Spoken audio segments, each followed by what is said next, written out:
میرے دوستو بزرگوں، رب کائنات نے اس جہان کے اندر ایک روایت میں 1000 مخلوقات اور ایک روایت میں 18000 مخلوقات پیدا فرمائے۔ ان میں سے جس سے محبت فرمایا وہ ہے حضرت انسان۔ اللہ تعالیٰ نے سب سے زیادہ محبت انسان سے فرمایا۔ انسان کی رہبری اور رہنمائی کے لیے مختلف اوقات میں، مختلف زمانوں میں، مختلف قوموں پر، مختلف قبیلوں پر، مختلف علاقوں پر اللہ تعالیٰ اپنے برگزیدہ بندے بھیجتے رہے تاکہ ان کی رہبری اور رہنمائی ہو سکے، ان کو راہ راست پر لایا جا سکے۔ جس طرح اللہ کی مشیت ہے اسی کے مطابق وہ اپنی زندگی گزارے، دنیا بھی ان کی اچھی ہو جائے اور آخرت جو ہمیشہ والی زندگی وہ اس سے بڑھ کر اچھی ہو جائے۔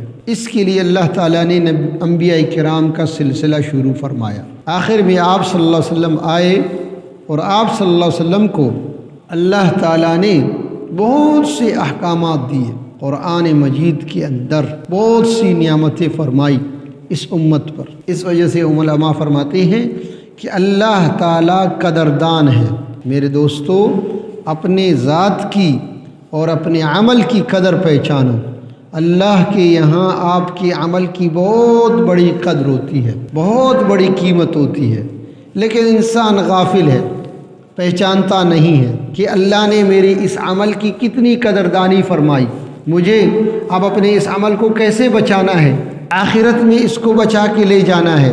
اس کے لیے علماء فرماتے ہیں کہ چھوٹا سا بھی عمل اس کو چھوٹا نہ سمجھو، چھوٹا سا بھی عمل اس کو چھوٹا نہ سمجھو، کہ اللہ کے نزدیک اس کی بہت بڑی قدر و قیمت ہوتی ہے۔ مفتی محمد حسن صاحب زید مجدوم لاہور کے ایک بڑے مدرسے کے ذمہ دار ہے، شیخ الحدیث ہے، بڑے اللہ والے انسان ہیں۔ وہ فرماتے ہیں ایک آدمی تھا، سبزیاں بیچتا تھا، فروٹ بیچتا تھا۔ ایک فیکٹری کے قریب اس کی ریڑھی کڑی رہتی تھی، اس نے اپنا جگہ بنایا ہوا تھا۔ ایک دن فیکٹری کا ملازم آیا اور بتایا کہ آپ کو آج مالک بلا رہے ہیں، یعنی فیکٹری کا مالک آپ کو یاد کر رہے۔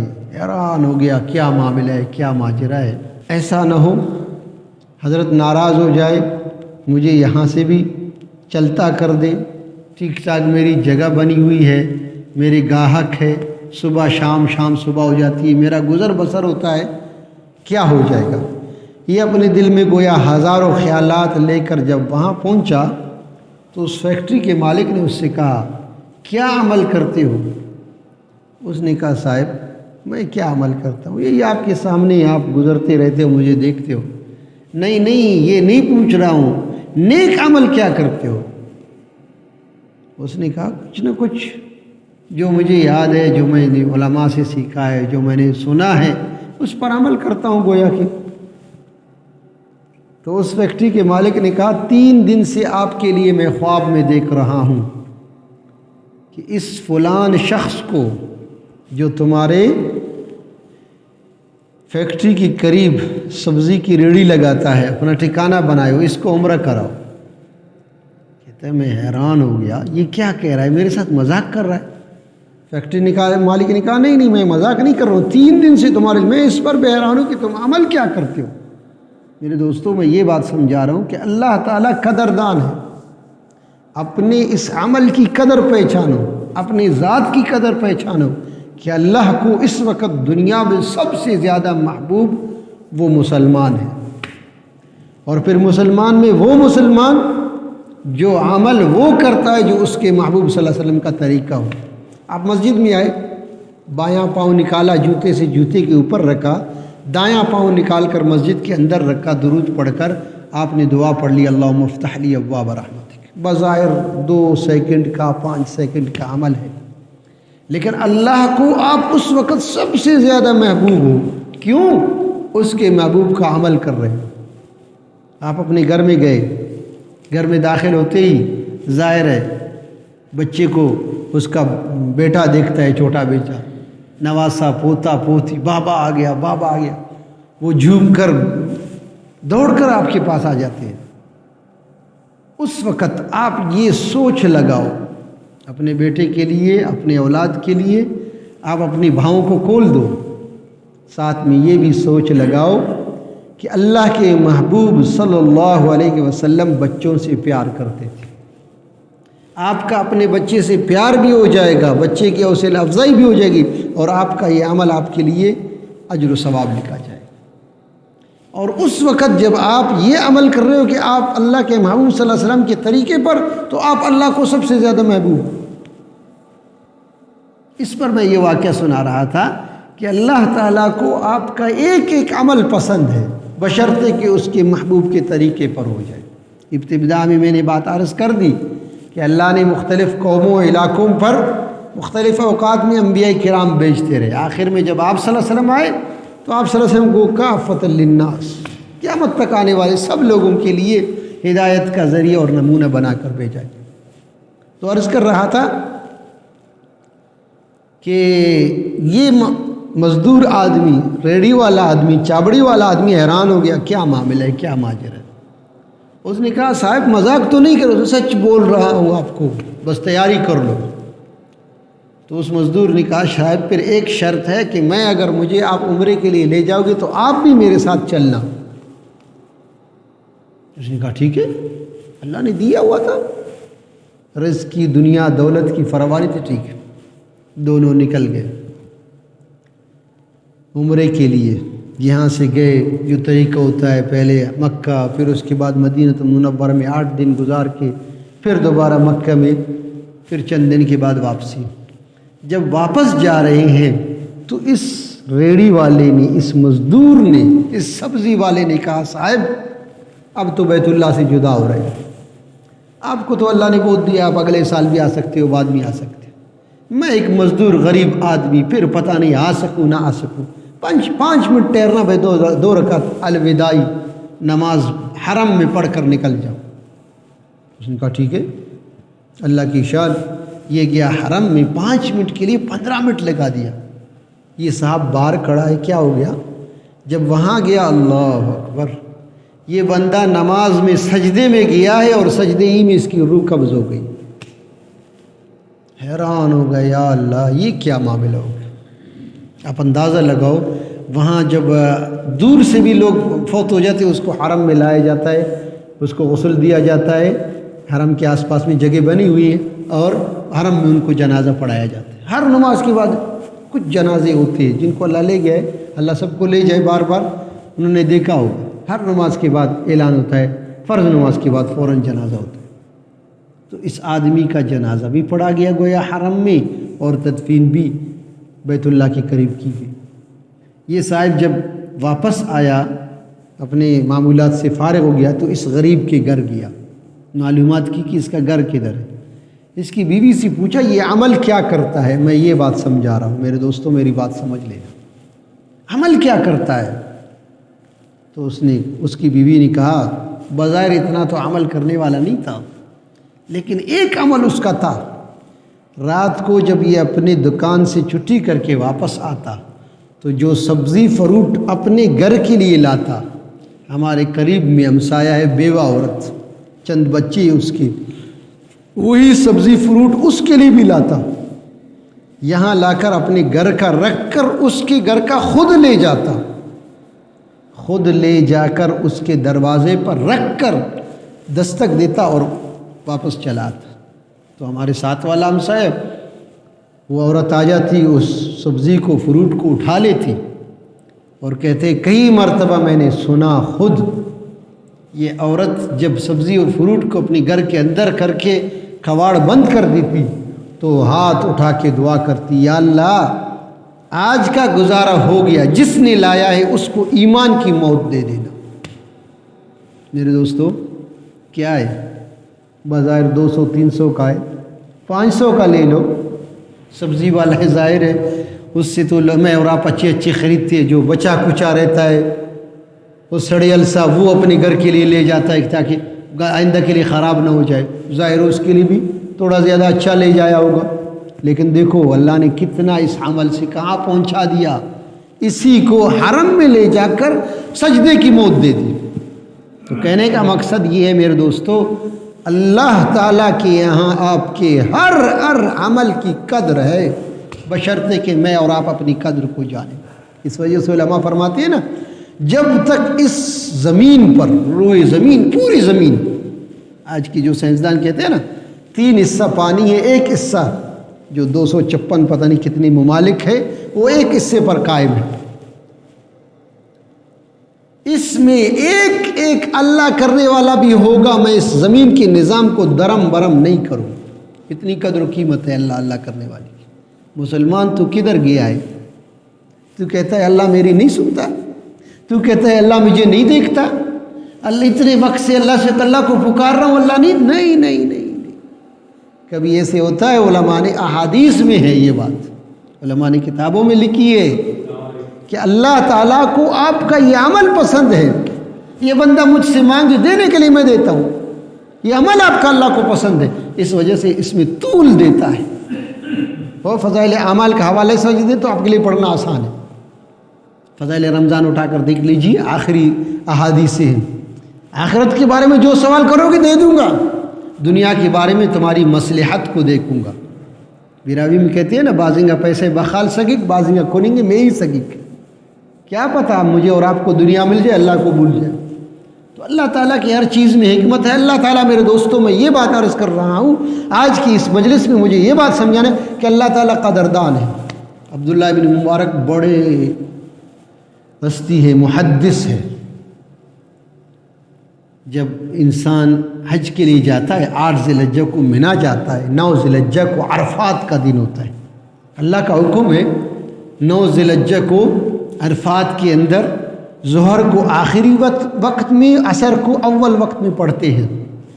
یہاں 2 نمازوں کو اکٹھے کرتے ہیں۔ پھر مغرب ہو رہی ہے تو عرفات سے حکم ہے نکل جاؤ، اور راستے میں یا عرفات میں مغرب کی نماز نہیں پڑھنا۔ آگے جا کر مزدلفہ میں پہنچتے آدمی کو گھنٹہ لگ جاتا ہے، مغرب قضا ہو جاتی ہے۔ اللہ کا حکم ہے پورا کرنا ہے۔ وہاں مغرب اور عشاء پڑھ کر تھوڑی سی آرام کرو، صبح پھر مینا جاؤ، بڑے شیطان کو مارنا ہے۔ تو عبداللہ بن مبارک بڑے محدث ہے، وہ تشریف لائے۔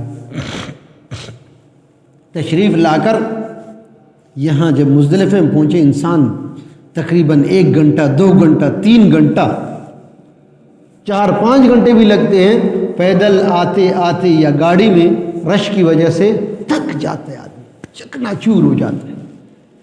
اور وضو کر کے مغرب اور عشاء پڑھ کر آدمی بس سر رکھتا ہے کہ سو جاؤں، تھوڑی سی تھکاوٹ دور ہو جائے۔ عبداللہ بن مبارک بڑے محدث ہے، حدیث پڑھانے والے، بڑے ہستی ہے، بڑے استاد ہیں۔ اس نے اسی طرح کر کے جب آرام کے لیے لیٹ گئے تو تھوڑی دیر آرام کی تھی، خواب میں 2 فرشتوں کو دیکھا۔ خواب میں 2 فرشتوں کو دیکھا۔ ایک فرشتہ دوسرے سے کہتا ہے اس سال حج میں کتنے لوگ شریک ہو گئے؟ میرے دوستو یہ پرانے زمانے کی بات ہے، کتابوں میں لکھا ہے۔ آج کل 50 لاکھ ہے، 55 لاکھ ہے، 60 لاکھ ہے یا کروڑ تک پہنچتی ہے آبادی، اور حج کے افراد اس زمانے میں 5-6 لاکھ ہوتی تھی۔ تو ایک فرشتہ دوسرے سے پوچھ رہا ہے کتنے لوگ شریک ہو گئے؟ کہتا ہے 6 لاکھ۔ کتنے کی حج قبول ہوگی؟ ایک کی بھی حج قبول نہیں ہوگی۔ حضرت اس بات سے نیند سے گھبرا کر اٹھ کے، کیا ہو گیا، کیا معاملہ پیش آ گیا؟ اب حیران ہو گئی کیا کروں؟ اٹھا کر وضو کی 2 رکعت نفل پڑھی، دوسری کروٹ پر لیٹ کے، ہوتا ہے نا جب آدمی نے خوفناک خواب دیکھا تو کروٹ تبدیل کرے، دعا پڑھ کر دوسری کروٹ پر لیٹ جائے۔ حضرت لیٹ کے دعا کی، حضرت نے بہت دعا کی، پھر لیٹ گئے، پھر لیٹ کے تھوڑی دیر کے بعد پھر خواب میں وہی 2 فرشتے نظر آئے۔ کتنے آدمی شریک ہو گئے؟ کہتے ہیں اتنے لاکھ۔ کتنے کی حج قبول ہوگی؟ بغداد میں فلان موچی کی حج قبول ہوگی، اس کی وجہ سے ان 6 لاکھ کی سب کی حج قبول ہوگی۔ اللہ اکبر۔ حضرت خوشی سے اس مرتبہ خواب سے اٹھے، پہلی مرتبہ خوف سے غم سے، اب خوشی سے اٹھے، اللہ کا شکر ادا کیا۔ حج کے احکامات سے فارغ ہو گئے میرے دوستو۔ وہ زمانہ تھا اعمال کا، آپ برا نہ ماننا، ہمارا زمانہ ہے مال کا۔ تعزیت کی مجلس میں بیٹھتے ہیں نا، دعا فاتحہ کی، تھوڑی دیر کے بعد خیریت ٹھیک ٹھاک، ہاں جی سنا ہے کیا کاروبار چل رہا ہے، کتنا نفع ہے کتنا نقصان ہے، ہمارے ہاں یہ ہے۔ وہ زمانہ تھا اعمال کا۔ سیدنا فاروق اعظم رضی اللہ تعالیٰ عنہ دیکھ لیجئے، 40ویں شخص مسلمان ہو گئے، 39 کو اپنے عمل سے کراس کیا، ایک ابو بکر صدیق رضی اللہ عنہ بچ گئے۔ کیا عمل کا دور تھا۔ آج ہمارے ہاں دنیا ارے جتنا ہو جائے زیادہ ہو جائے، اللہ کے محبوب صلی اللہ علیہ وسلم کیا حدیث جس کا مفہوم ہے، انسان کے حرص کو سوائے قبر کی مٹی کے اور کوئی چیز نہیں بھر سکتی۔ کسی نے کیا خوب اس کا نقشہ کھینچا ہے، ذرا بات سمجھ لینا۔ ایک آدمی کو ایک ہڈی ملی، اس نے اس ہڈی کو تھوڑا وزندار تھا تولنے کے لیے، ایک پلڑے میں اس ہڈی کو رکھا، دوسرے میں ایک پتھر کو رکھا، ہڈی جھک گئی، پتھر اوپر۔ حیران ہو گیا، کیا معاملہ، کیا ماجرا۔ کرتے کرتے کرتے ایک ہڈی سے ایک مرتبہ آواز آ گئی، اس کے اندر قبر کی مٹی ڈالو، پھر یہ بھر جائے گی، ویسے یہ بھرنے والی نہیں، پھر یہ جھک جائے گی، ویسے جھکنے والی نہیں۔ انسان کا حرص کا مادہ یہ جھکنے والا نہیں۔ تو عبداللہ بن مبارک رحمۃ اللہ علیہ کا زمانہ بھی اعمال کا زمانہ تھا۔ میرے دوستوں، میں جو بات عرض کر رہا ہوں، جو سمجھا رہا ہوں، اللہ کرے میری بات آپ حضرات کی سمجھ میں آ جائے۔ علماء فرماتے ہیں کہ جب بھی علماء کی مجلس میں جاؤ، اپنی زبان کو بند کرو، اپنے کان کھول دو، دیکھو کہ علماء کیا بات کرتے ہیں، اور یہ نیت کر کے جاؤ، یا اللہ اس عالم کی زبان سے وہ الفاظ جاری فرمانا جو میری ہدایت کا ذریعہ ہو جائے۔ اللہ تعالیٰ ایسے الفاظ جاری فرما دے، بشرطے کی ہدایت کا طلبگار ہو۔ سلمان فارسی سب سے بڑے عمر کے صحابی ہے، 120 سال غالباً اس کی عمر ہے، ہدایت کا طلبگار تھا۔ ایران فارس کا آتش کدہ کا غالباً بیٹا تھا یا اس کا رشتہ دار تھا، اللہ نے صحابی رسول بنا دیا صلی اللہ علیہ وسلم۔ کتنی بڑی بات ہے۔ خیر، اعمال کا دور تھا، تو عبداللہ بن مبارک جب حج کے احکام سے فارغ ہو گئے تو اپنے گھر نہیں گئے، سیدھا اس بغداد میں موچی کے پاس گئے، پوچھتے پاچھتے اس موچی کے پاس پہنچ گئے۔ جب پہنچ گئے، معلومات کی فلان موچی فلان گلی میں اس کی دکان ہے، وہاں پہنچ کے علیک سلیک ہوا، اس موچی کو کہا، حاجی صاحب آپ کو حج مبارک ہو، جیسے ہمارے یہاں دستور ہوتا ہے، پیشانی سے بوسہ لینا وغیرہ ذالک۔ تو خیر موچی نے بٹھایا، ادب و احترام سے، سمجھ گیا بڑے عالم ہیں۔ پھر بات میں اس نے عرض کر دی، حضرت میں نے حج نہیں کیا ہے، آپ کو غلط فہمی ہوئی ہے، میں حج کے لیے نہیں گیا ہوں۔ تو عبداللہ بن مبارک نے اپنے وہ 2 خواب جو اس نے مزدلفہ شریف میں رات کو دیکھے تھے دونوں سنائے، اور بتایا میں ان خوابوں کی وجہ سے آپ کے عمل کو پوچھنے کے لیے آیا ہوں، آپ ایک موچی ہو کر کیا عمل کرتے ہو؟ میرے دوستو، اللہ قدردان ہے، جو بھی عمل کرو گے نا اللہ کے لیے کرو، اللہ قدردان ہے۔ اللہ اکبر۔ اس موچی نے سنایا، غور سے سننا میری بات۔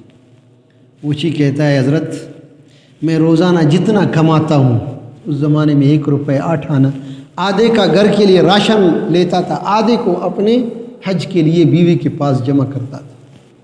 کرتے کرتے کرتے اس سال جب حج کے ایام قریب آ گئے تو میں نے پوچھا، مجھے ایسا معلوم ہوا کہ میرے حج کا خرچہ مکمل ہے۔ تو چند دن باقی تھے کہ میں اب رخت سفر باندھوں، میں ایک دن چھٹی کر کے گھر جا رہا ہوں، گھر کا راشن لے کر اپنے ہمسائے کے گھر کے قریب سے گزرا تو اس کے گھر سے مجھے گوشت کی خوشبو محسوس ہو گئی۔ پرانے بوڑھے حضرات کہتے ہیں نا کہ پرانے زمانے میں برکت زیادہ تھی، ایک گھر میں کھانا یا چاول یا کوئی چیز پکتی تھی پورے محلے میں پھیل جاتی تھی، برکت کا زمانہ تھا۔ آج برکت اور چیز کی وجہ سے نہیں، ہماری گناہوں کی نوسط کی وجہ سے ختم ہو گیا ہے۔ عیسیٰ علیہ السلام کا زمانہ آ جائے گا نا، لوگ نیک عمل والے ہو جائیں گے، وہی برکت دوبارہ آ جائے گی۔ ایک ایک انار کو 3 4 5 آدمی کھائیں گے، انار ختم نہیں ہوگا۔ انگور کا گچھا پورا سایہ بنا دے گا۔ برکت ہمارے گناہوں کی نوسط کی وجہ سے ختم ہوگی۔ عرض کر رہا تھا، موچی نے کہا جب میں نے خوشبو سونگھی، اپنے گھر گیا تو اپنی گھر والی کو بتایا، فلان کے گھر میں آج میں اس کے قریب سے گزرا ہوں، گوشت کی خوشبو تھی، جا کر ان کو کہہ دو تھوڑا سا دے دیا۔ وہ جو ہوتا تھا نا پرانے زمانے میں، گھر میں باجی، فلان کے گھر دے دو، فلان کے گھر دے دو۔ میری بیوی گئی حضرت، جب وہاں عبداللہ بن مبارک کو اپنا واقعہ سنا رہے، کون؟ موچی، بات سمجھ لینا۔ تو میری بیوی کو اس بیوہ عورت نے کہا، بے شک ہم نے گوشت پکایا ہے لیکن یہ گوشت ہمارے لیے حلال ہے، تم لوگوں کے لیے حرام ہے۔ میری بیوی نے کہا کیا مطلب؟ میں نے کہا میں بیوہ عورت ہوں، میرے 3-4 بچیاں ہیں، 3-4 دنوں سے ہمارے گھر میں فاقہ ہے، کچھ بھی کھانے کے لیے نہیں ہے۔ بھیک مانگنے کو میں اپنے لیے عار محسوس کرتا ہوں، بھیک مانگنے کو میں اپنے لیے عار محسوس کرتا ہوں۔ اس وجہ سے میں نے کیا کیا ہے، جب برداشت سے فاقہ ہمارا باہر ہو گیا تو میں نکلا، جو ہمارے علاقے کا ڈیر ہے وہاں دیکھا ایک مرا ہوا مرغی پڑا ہوا ہے، اس کو لے کر آیا، صاف کر کے پکایا۔ تو ہمارے لیے تو اپنی زندگی بچانے کے لیے حلال ہے، تمہارے لیے حرام ہے۔ اس وجہ سے وہ اس برتن کو خالی لے کر آیا، واقعہ سنایا۔ تو میں موچی نے اپنے دل میں یہ بات محسوس کی کہ موچی صاحب تم تو جا رہے ہو حج کے لیے اور تمہارے ہمسایوں کا یہ حال ہے، فقر و فاقے کی وجہ سے مردار کھا رہے ہیں۔ میں نے وہ سارا مال جتنا حج کے لیے جمع کیا تھا حضرت میں نے ان کے گھر میں پہنچا دیا۔ عبداللہ ابن مبارک فرماتے ہیں آپ کا یہ عمل اتنا مقبول ہوا کہ آپ ہی کی وجہ سے اللہ نے سب کے حج کو قبول کر دعوانا الحمدللہ۔